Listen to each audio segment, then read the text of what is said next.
What were your takeaways from Mike Woodson's media opportunity last night with at Huber's? A lot of good stuff. As you said, nothing too groundbreaking, but I think a couple of things that he said probably piqued the interest of fans in terms of the ability to play small. That's something that he said he's at times they'll play the too big thing, but I think, as I've mentioned on the show, even how the roster was constructed, it shows that they're going to be willing to play one big and four wings or whatever the case is. But the fact that he said this year we'll have the ability to play in different ways, that's got to be good news for fans. Galloway update seems like he'll be available by the time the season rolls around, but will be limited in the summer. And the fact of Woodson saying, the next 8 weeks of playing in the summer is going to give them a good indication. And I've mentioned that as well. They really got to use this time to develop and learn who they're going to be before next season, because you don't want another situation where you're a month or two in or Big Ten season rolls around and you're still talking about new faces and trying to figure out who you are. Use this time in the summer and really ramp up, even if you got to do things differently, ramp up what you're gonna do so you can figure out who you're going to be. But also mentioning times have changed and he's going to continue to recruit. That's good news as well. Can't just rely on the portal. You got to go recruit as well. And it sounds like Woody and his staff are definitely on the road doing both. There were some winners and losers from the NBA draft. Some step back out.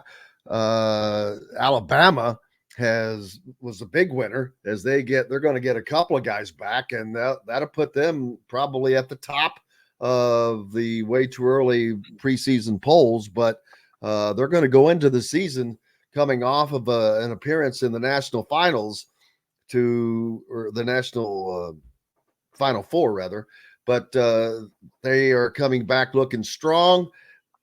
UConn gets a good some good news as well, as Alex Caravan is coming back to play for UConn. Can UConn three-peat?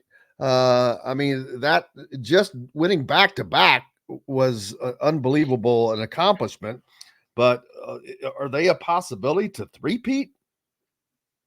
Yeah, I wouldn't put it past them. I mean, what they've built, and then old pal Liam McNeely also going there, and just a stacked. They're deep. They know how to play. And last year I was probably never more confident in a team, filling out brackets as far as who's going to win the whole thing. Like, you just never feel that much confidence. So I wouldn't put it past them. They're on a mission. So first back-to-back since Florida. I don't remember the last time there was a three-peat, but I know it's been a while, and that would be UCLA. Yeah, got to figure way back in the day. Yeah, that's a huge goal that they're going to be hungry for, and obviously their roster is fully capable, so they'll be tough. Absolutely. Arizona also getting Caleb Love, who withdraws from the NBA draft, but they lose Omar Ballo to Indiana. So I'm not sure what they did to fill that void, but I'm not tracking them down at the moment, but just mentioning that. Indiana, the depth that they are going to enter the season this year is something that has not been seen for quite some time. I would have to really scour my brain to think back to when they had a team this deep of guys that could actually be expected to come off of the bench and produce. I don't know how much of a jump that Gabe Cupps is going to make, but if he can make a jump, then all that does is add to your depth, because your guard play is already taking a step up with the additions made in Carlisle and Rice, and a healthy Trey Galloway, a more experienced Gabe Cupps, an unknown Ja'Kai Newton. He's kind of a forgotten man, mainly because we haven't seen him be able to play yet. And Bryson Tucker, the freshman, we don't know what we're going to get, what Indiana will get from him. But Mackenzie Mbako is someone that I would think is the guy that should be expected to make the biggest jump for that team. Yeah, I would agree, especially the flashes we saw towards the end of last year, his comfort zone, being able to have at least a few of his teammates back and be with the coaching staff. And obviously he's got big dreams of the NBA sooner rather than later. So expect a big jump from him. You mentioned Bryson Tucker. That's the one that I feel like has definitely been kind of forgotten because you focus on the portal, but this kid's got a ton of talent. Don't know if he'll be right away or if he'll have to, develop a little bit. I remember, Stephen Bardo, friend of the show, said that he could be the best player on the team. I mean, that's how much talent he has. So again, don't know if that's right off the bat, but so many, such depth as you mentioned. They've got 7 starters. So you got to have already figured that out down to 5, and then you got three or 4 more guys that should be able to play heavy minutes off the bench that you feel comfortable with. So good problem to have for the coaching staff, a lot of depth, and that way they can actually cover themselves if they do get the injury bug a little bit. Well, Mike Woodson alluded to Mackenzie Mbako and kind of blame the media for unrealistic expectations for him last season, which I don't think is fair because I don't think there were any more expectations for him by the media than there was by anybody else, number one, first of all. But secondly, also, there were no more higher expectations for him than there were of other players at his level. Whether he had gone to Duke, those expectations would have been there. They would have been there still. So, but I put Bryson Tucker in that category this year.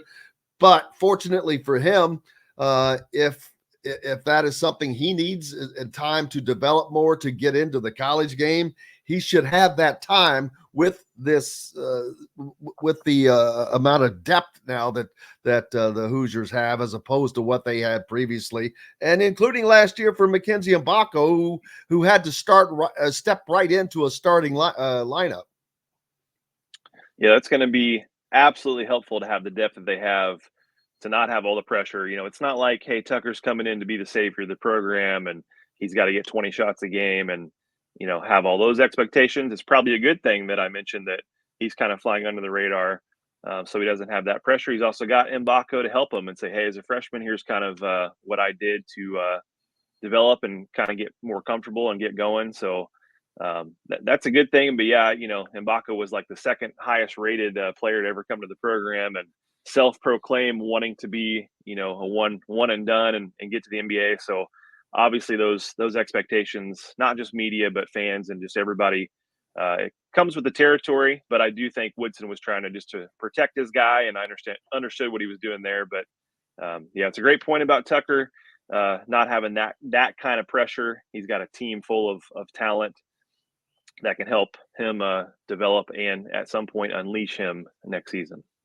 More importantly, Indiana should over the course of this summer, by adding that depth that they have added in all positions, they should have a lot more competition and amongst themselves, which if you're not competing in the off season, it's going to be harder to compete in season.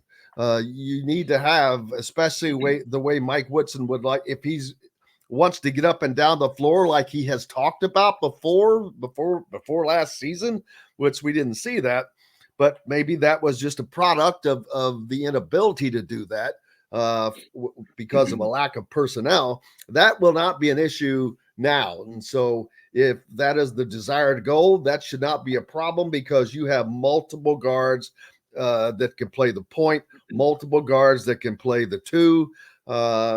You've got multiple guys that can play the 3. I'm not sure where Jakai will end up, a cross between the 2 and the 3. We'll have to wait and find out to see how they all merge. Yeah, a lot of positionless basketball, as they say. And, as you're talking there too, I remember last year when Gabe Cupps was talking about the importance of going head to head with Xavier Johnson in practice. Of course, Johnson was limited. So whenever Johnson was out, Cupps and others were missing that intensity in practice as well. So the competition that comes from camp and practice, guys battling for positions, battling for playing time, that's going to be a good thing. Cupps didn't have Newton as well, excuse me, to go head to head with. So having all those guys is going to help where you're not just playing, 5-on-0 type stuff, but you're really going after it. That's only going to help this program. Hello, everybody. Jim Coyle with Indiana Sports Beat Radio, and thank you for enjoying our content and videos. And make sure you hit that subscribe and notifications toggle so you don't miss out on anything, whether it's Indiana Hoosiers, the Boilers, the Colts, the Pacers, Indiana high school action, whatever's happening in sports. We're trying to bring it all to you, and make sure you don't miss out on a thing. Again, hit the subscribe button for us. Helps us out a ton. We appreciate each and every one of you. Thank you so much.